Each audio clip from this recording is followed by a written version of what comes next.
आयुष्यामध्ये सगळ्यात मोठी संपत्ती म्हणजे हे आरोग्य आहे. तुमच्याकडं पुढे जाऊन कुठलेही आजार आपण स्वतःहून ओढून घेतले आणि किती जरी पैसे असते तर ते तुम्ही पुरू शकणार नाही.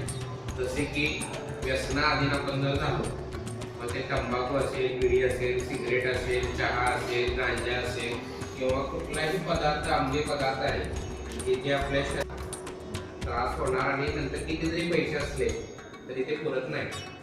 सध्या तुम्हाला हे माहिती आहे की काय सगळं सांगायची काही गरज नाही. तुम्हाला बिडी पिल्याने फुफ्फुस खराब होतात, लिव्हर खराब झाला की पुन्हा व्यवस्थित मिळत नाही, फुफ्फुस काय ट्रान्सप्लांट करता येत नाही, 1 कोटी 5 कोटी जरी खर्च केली तरी फुफ्फुस मिळणार नाही. जास्त मोबाईल बघितलं, मोबाईलचा वेळ लागला की आपलं लक्ष जे आहे ते नुसता अभ्यासच लागत नाही आणि मोबाईलमध्ये गेम खेळत बसण्यात जातो. कसा वेळ निघून जातो आपल्याला कळत नाही. जसा आरोग्य संपत्ती आहे तसा वेळही तेवढाच महत्त्वाचा आहे. लक्षात आलं का? आता सध्या तरी तुमच्या करिअरच्या पिरियडमध्ये तर सगळ्यांनी वेळेचं भान ठेवा, वेळेचं सदुपयोग करा.